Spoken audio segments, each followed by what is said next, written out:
Bismillahirrahmanirrahim. Alhamdulillah wa syukurillah, sama-sama kita telah membaca surat Yasin. Mudah-mudahan pembacaan Yasin kita pada malam hari ini dijadikan oleh Allah Subhanahu wa taala sebagai amal soleh yang mendekatkan kita satu langkah menuju surganya Allah dan menjauhkan kita satu langkah daripada pintu nerakanya Allah Subhanahu wa taala. Amin ya rabbal alamin. Bapak Ibu, alhamdulillah, gimana kabarnya semua? Mudah-mudahan sehat walafiat. Amin ya rabbal alamin. Ya, mudah-mudahan tetap diberikan keistiqomahan dalam beribadah, diberikan kesabaran, diberikan anugerah dari Allah Subhanahu wa taala dan dirahmati Allah Subhanahu wa taala.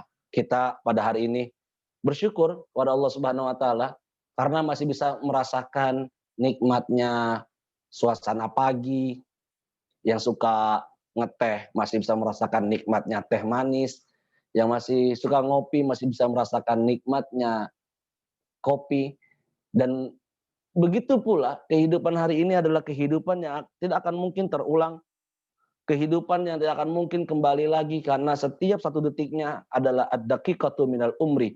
Satu detiknya, satu menitnya, satu harinya, satu minggunya itu adalah bagian daripada hidup kita, dari umur kita. Jadi mudah-mudahan kita gunakan hidup kita ini menjadi pribadi yang lebih baik daripada hari kemarin. Amin ya rabbal alamin. Pemirsa, Bapak Ibu, para jamaah, dan terkhusus kepada saudara-saudara saya yang berada di Wisma Atlet.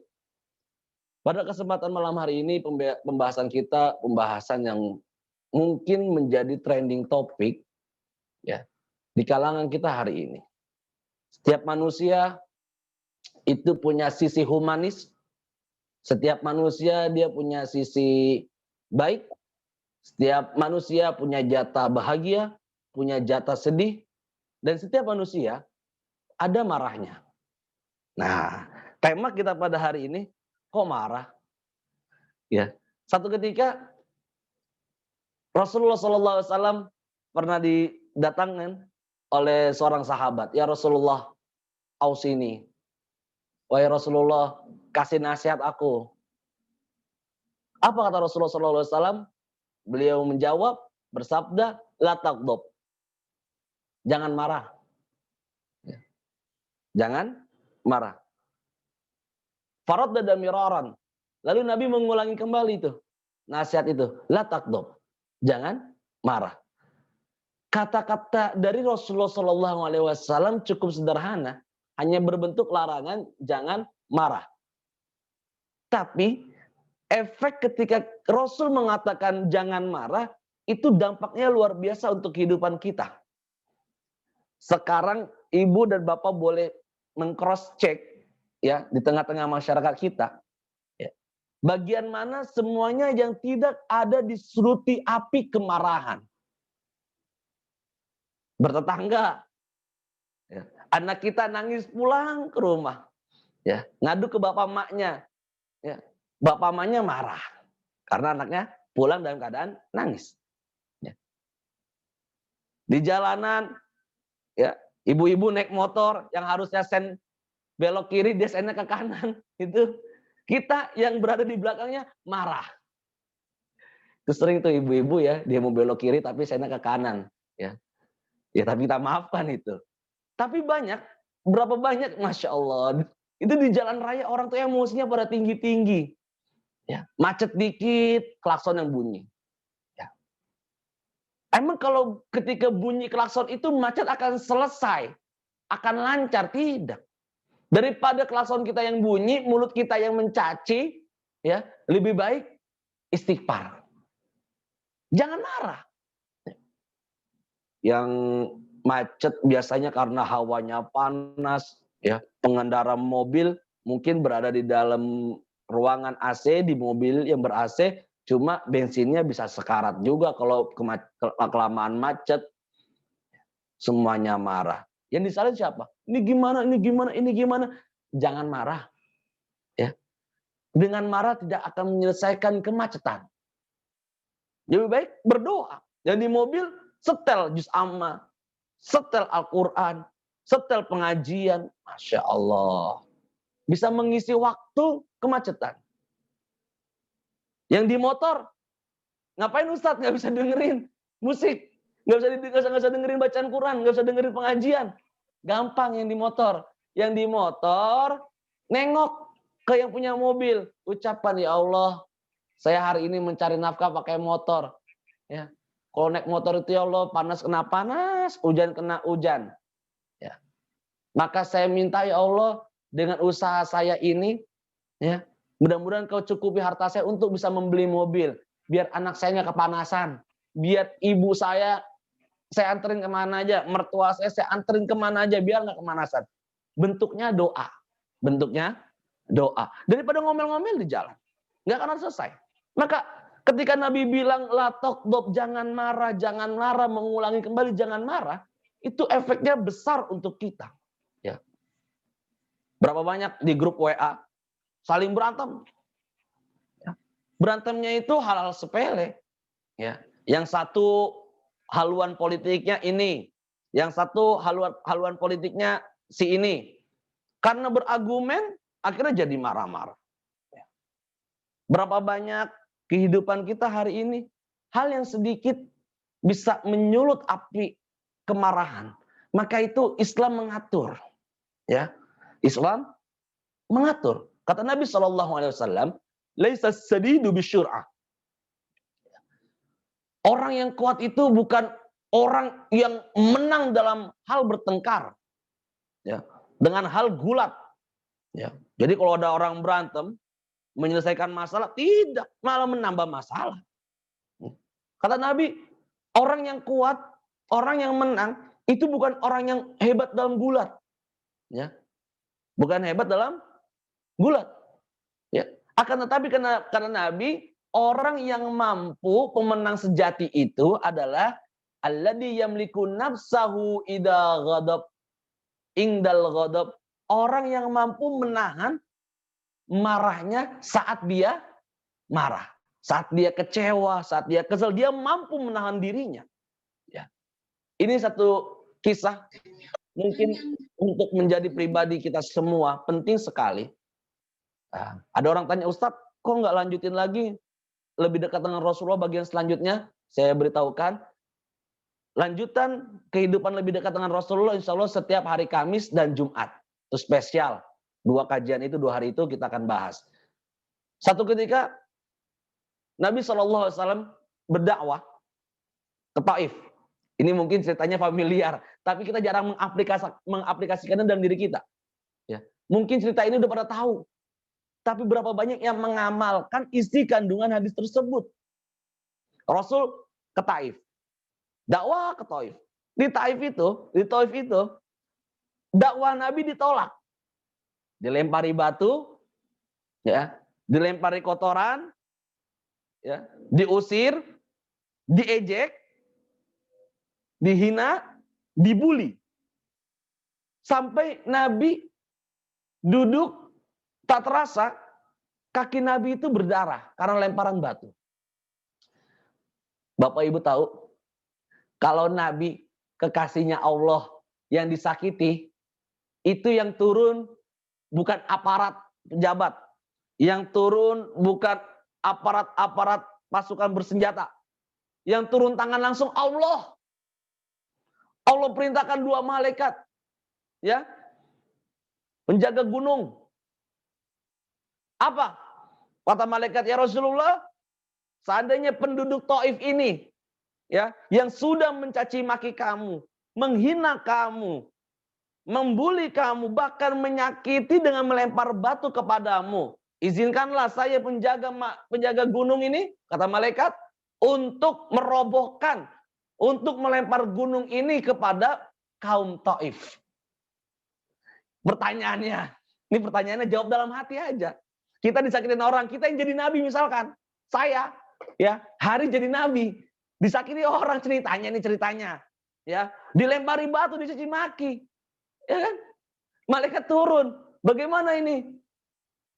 Pakai nanya malaikat. Udah lemparin aja, jangan pakai lama itu penduduk.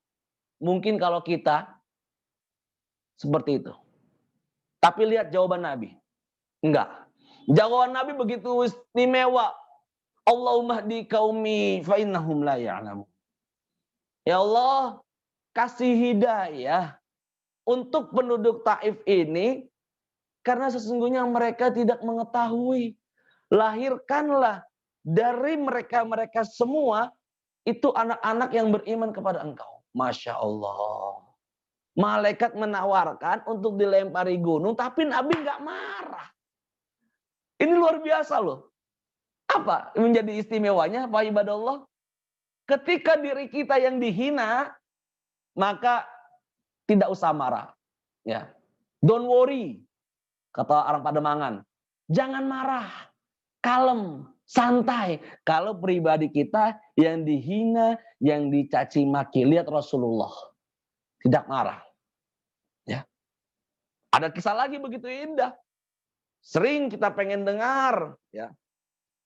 Tapi susah, Ustadz. Itu mengamalkan Nabi, ya emang susah. Sedikit demi sedikit, pelan, step by step, ya. Insya Allah bisa. Nabi punya kebiasaan, yaitu membawa makanan, lalu disuapinya orang tua Yahudi buta. Udah tua, beragama Yahudi, matanya buta. Nabi setiap hari datang ke pelosok pasar itu, ke pojok pasar, untuk menyuapi Yahudi buta tua. Ya, Yahudi buta tua. Disuapi sama Nabi. Setiap Nabi SAW menyuapi, ini Yahudi buta tua, itu Yahudi mulutnya kurang ajar sama Nabi. Dia caci maki Nabi, dia hina Nabi di hadapan Nabinya langsung.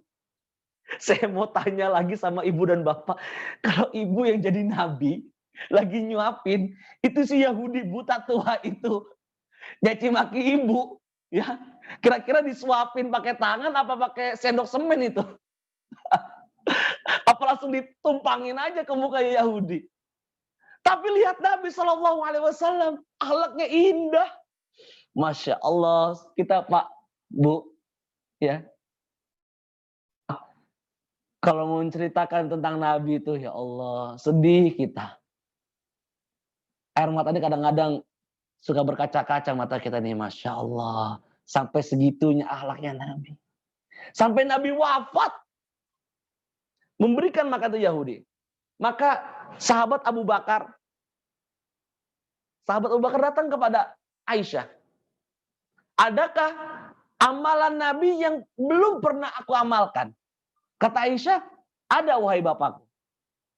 Rasulullah SAW itu sering datang setiap harinya ke pojok pasar. Di situ ada Yahudi tua buta. Nabi sering membawa makanan lalu menyuapinya.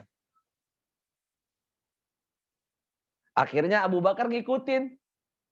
Abu Bakar bawa makanan, datang ke pojok pasar, ketemu si Yahudi tua buta itu, lalu disuapin sama Abu Bakar.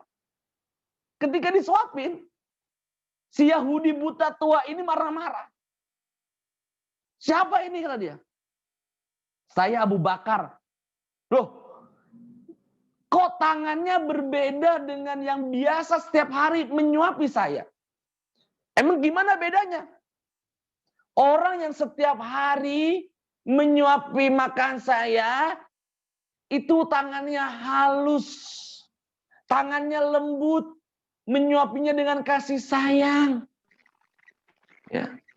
Apa jawaban Abu Bakar? Ketahuilah wahai Yahudi buta tua, orang yang sering menyuapi kamu, yang sering kamu hina, kamu caci maki, sudah wafat. Yang itu bernama Rasulullah Sallallahu Alaihi Wasallam. Masya Allah. Seketika Yahudi buta tua itu nangis. Lalu dia katakan, Asyhadu an la ilaha illallah wa asyhadu anna Muhammadar Rasulullah. Bersaksi di hadapan Abu Bakar, memegang agama Islam dikarenakan akhlak santunnya Rasulullah. Maka jangan marah. Kita dihina miskin, marah. Dihina jelek, marah. Dihina keluarganya tak terhormat, marah.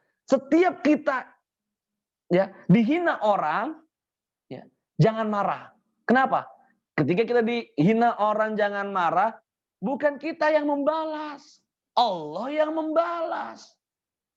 Ya. Kalau kita yang membalas, Allah nggak akan membalas. Biarkan orang-orang yang mencibir kita, menghina kita, mencaci maki kita, nggak usah marah. Stay cool kalau anak muda sekarang. Kalem aja, santai aja. Tuh, pentingnya jangan marah. Masya Allah. Ayo, ya. Terakhir ini kisah ini penting banget. Kalau berbicara kisah tentang jangan marah. Berbanyak hadis tentang marah itu. Ya. Tapi di waktu yang sangat singkat ini saya ingin jelaskan satu hadis Nabi. Nabi SAW ingin menuju ke masjid. Ada orang ya kafir yang setiap hari setiap Rasul mau menuju masjid dia meludah. Nabi diludahin. Nabi diludahin. Ya. Dielap sama Nabi. Nabi jalan lagi menuju masjid. Kalau saya mau tanya Bapak Ibu, Bapak mau ke masjid, mau sholat berjamaah diludahin sama orang. Kira-kira itu berangkat ke masjid atau pulang ke rumah dulu bawa golok? Masya Allah. Besoknya Nabi jalan menuju masjid, diludahin lagi. Nggak marah Nabi. Nabi elap.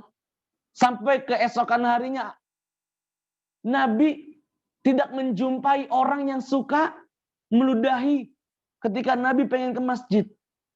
Nabi tanya sama orang setempat, wahai Fulan, di manakah orang yang suka meludahi saya? Lalu tetangganya menjawab, ya Rasulullah, ketahuilah, orang kafir yang suka meludahi engkau, hari ini sedang sakit.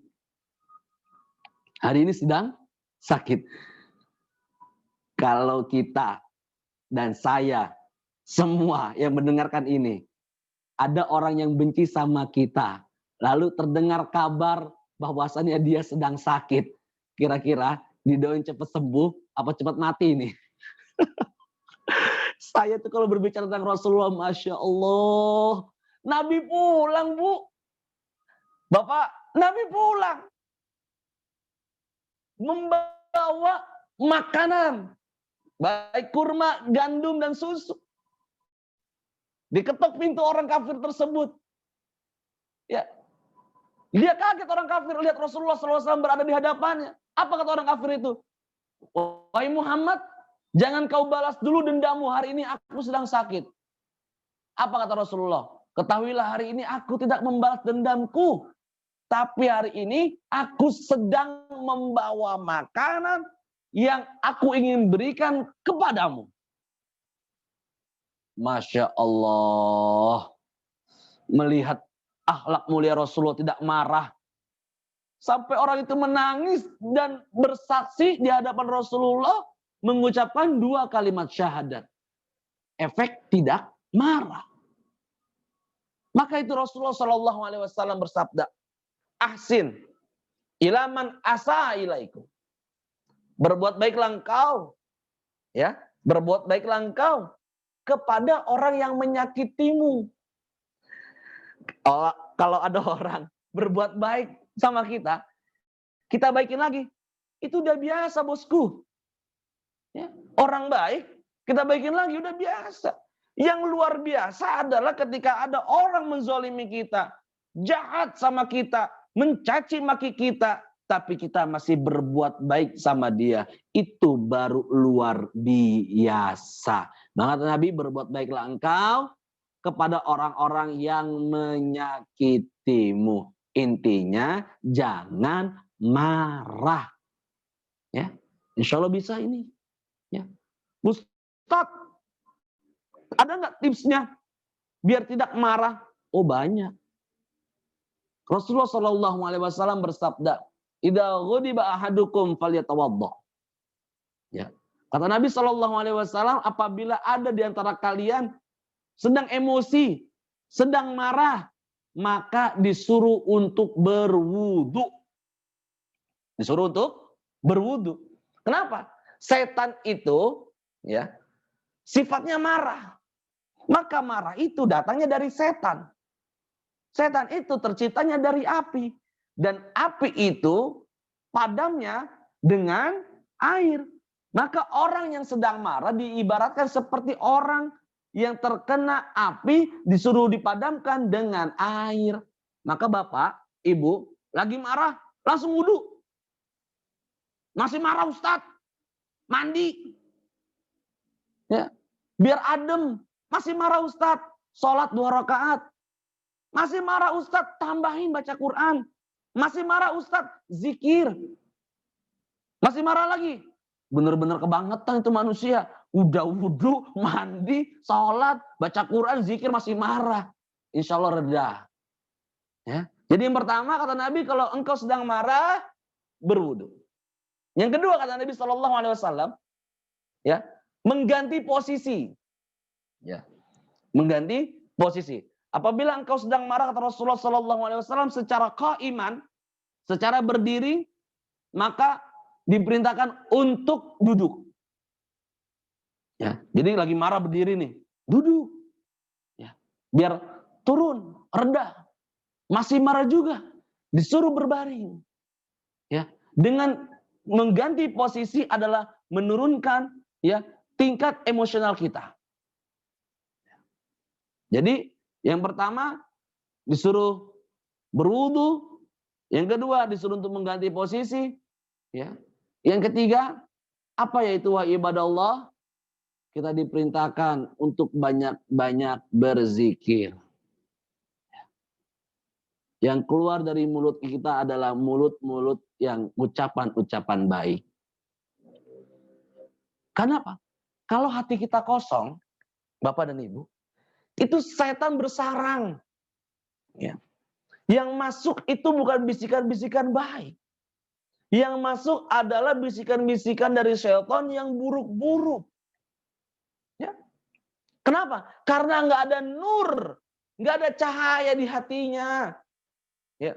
Karena jauh daripada zikrullah, jauh daripada mengingat Allah. Maka itu, biar kita tidak marah, perbanyaklah berzikir. Ala bizikrillah tatmainnul qulub. Orang sudah tahu. Ya, sudah hafal mungkin dengan berzikir hati menjadi tentram. Cuma pengamalannya kita kurang. Makanya kita sering emosi, sering marah. Yang jadi suami marah sama istri. Yang jadi istri marah sama suami. Karena dua-duanya hatinya kosong dari berzikir. Ya.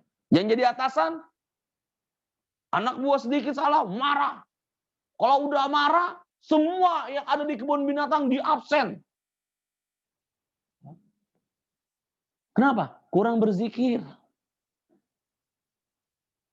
Yang berada dimanapun, bertetangga, yang sering marah, kurang berzikir, dipastikan kurang berzikir. Kenapa? Orang-orang yang selalu berzikir, itu mendapatkan bimbingan dari Allah. Hatinya ada nur, hatinya ada cahaya. Akhirnya jauh daripada bisikan-bisikan syaitan. Ya, ini penting. Manajemen marah ini penting, wahai ibadah Allah. Ya, berapa banyak nauzubillah summa nauzubillah, ya. Bilang dalam hati nauzubillah. Berapa banyak kalau kita lihat berita-berita kriminal sesama teman, ya, cuma karena ucapan, karena nggak bisa menjaga amarah, temannya dibunuh. Bukan cuma dibunuh, dimutilasi. Nauzubillah, nauzubillah. Ya. Karena nggak bisa menjaga manajemen amarah. Binatang, tahu binatang, Bu? Ya.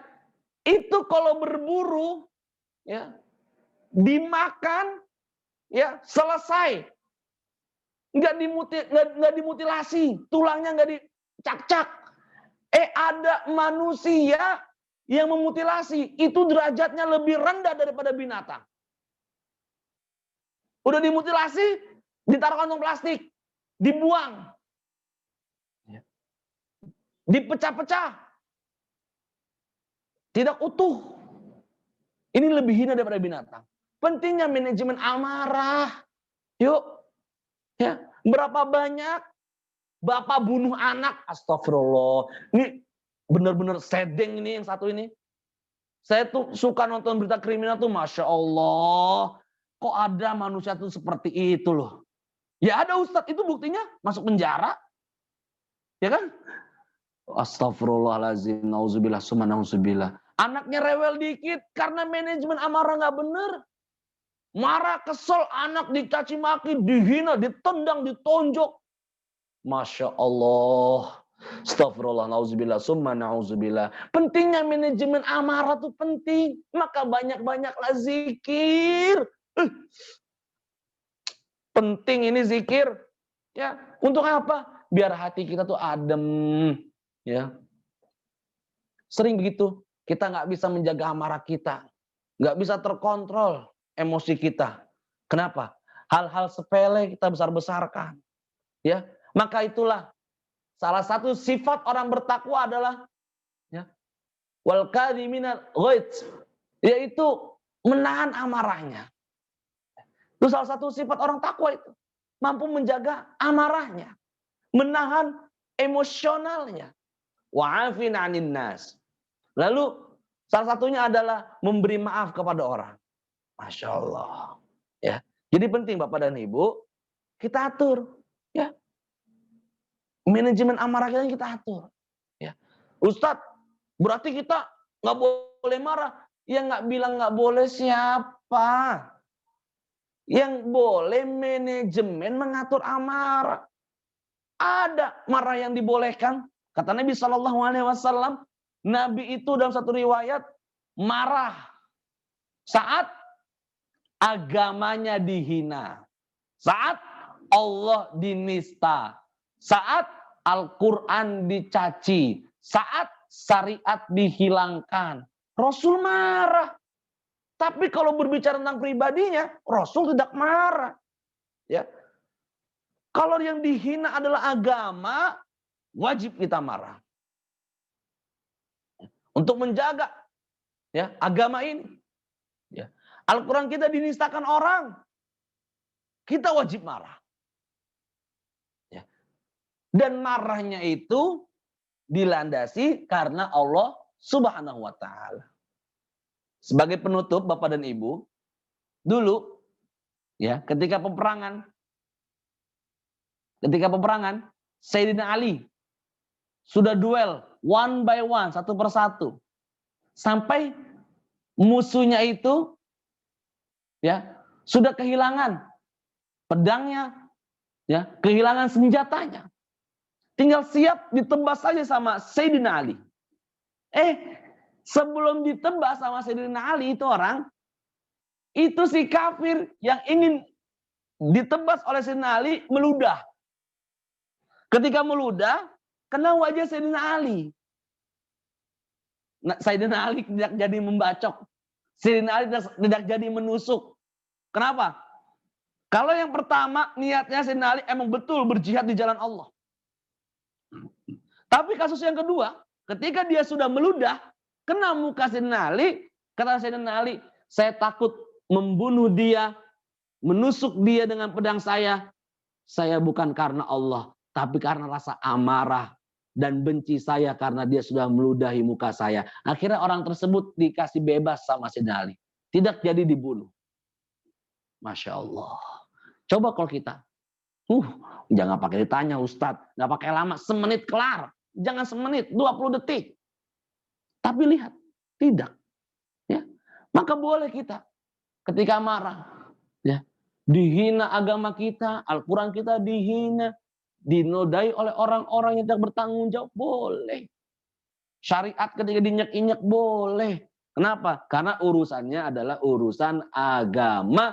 Rasul pun mengajarkan seperti itu. Ketika agamanya dicaci maki, agamanya dihina, Allah dinistakan, Rasul pun maju. Maka tidak pernah ada istilah Rasul itu perang paling belakang, nggak ada. Rasul itu maju paling depan untuk memimpin perang ketika itu. Maka wahai ibadah Allah, hari ini konteksnya adalah mari sama-sama kita menjaga manajemen amarah. Mudah-mudahan Bapak Ibu yang semua mendengarkan ini hatinya jadi lemah lembut. Amin gitu. Ya, hatinya tetap sabar. Amin. Ya. diberikan nur, cahaya dalam hatinya, dijauhkan daripada bisikan-bisikan setan, ya. Mudah-mudahan kita ini menjadi orang-orang yang sabar. Ada orang ngomong, Ustadz, Ustadz, itu kan Nabi. Iya, tapi kan kita juga sama, umatnya Nabi, contoh dong. Ya, Ustadz, tapi kan sabar itu ada batasnya. Kata siapa ada batasnya? Betul, ada batasnya. Cuma kita belum sampai batasnya, udah nyerah. Ya, sabar ada batasnya, betul ada batasnya. Cuma kita belum sampai batasnya, udah nyerah. Ya, udah bilang sabar, udah bilang udah nggak sabar gua nih. Awas aja lu lihat. Belum sampai batasnya kita sudah bilang sabar itu ada batasnya. Intinya sabar tidak ada batasnya wa ibadallah. Terus ya menjaga amarah. Ya, Ustadz paling bagus apa ya zikir ya? Ya, kalau bagus setiap habis sholat subhanallah 33 kali, alhamdulillah 33 kali, Allahu Akbar 33 kali, ditutup dengan la ilaha illallah 33 kali atau hitungan banyak. Ustadz, kalau yang perhariannya apa? Bisa dengan istighfar, istighfarnya sampai 70 kali sampai 100 kali. Ustadz, kalau pagi apa? Pagi boleh membaca zikir pagi dengan rotibul haddad atau rotibul atas, ya, seperti yang kita sering baca, ya, atau kita membaca ayat kursi satu harinya, ya, mau tidur kita baca surat Al-Muluk zikiran kita, ya, atau dengan membaca Quran satu hari satu juz. Boleh, Ustadz nggak kuat satu juz, ya udah satu hari, ya, satu lembar. Ustadz nggak bisa satu lembar, ya udah satu ain. Ustadz nggak bisa satu ain, ya udah 5 ayat. Ustadz nggak bisa 5 ayat, ya udah satu ayat. Ustadz nggak bisa juga satu ayat, ya udah baca Bismillah. Ustadz baca Bismillah juga nggak ada, lu didoain, udah cepet mati. Masa iya nggak bisa sih menurut kita? Ya, ayo dong, ya kembali kepada agama, kembali manajemen amarah. Intinya kehidupan kita Bapak dan Ibu yang berada di Wisma Atlet harus menjadi lebih baik daripada hari kemarin. Insya Allah kita tutup dengan doa. Mari sama-sama mudah-mudahan Bapak dan Ibu sehat walafiat. Dan saya semua tim rohaniawan dari MUI DKI dan dari Kodi DKI mudah-mudahan diberikan kesehatan walafiat untuk membimbing Bapak dan Ibu setiap harinya. Setiap pagi kita ada pengajian, lalu setiap habis maghrib kita juga ada pengajian. Ikuti selalu setianya dan mudah-mudahan dan pasti mendapatkan ridho dari Allah Subhanahu wa taala. Bismillahirrahmanirrahim. Rabbana atina min ladunka rahmah wa hayyi lana min amrina rasyada. Rabbana atina fid dunya hasanah wa fil akhirati hasanah wa qina adzabannar. Allahumma la tahrimna khaira ma indaka li syarri ma indana. Sallallahu alaihi wasallam Muhammadin wa ala alihi wa sahbihi wasallam. Alhamdulillahi rabbil alamin. Jangan lupa salat Isya, jangan lupa sampai ketemu besok pagi dan besok malam. Wabillahi taufiq wal hidayah. Assalamualaikum warahmatullahi wabarakatuh. Terima kasih Bapak Ibu yang sudah menyaksikan.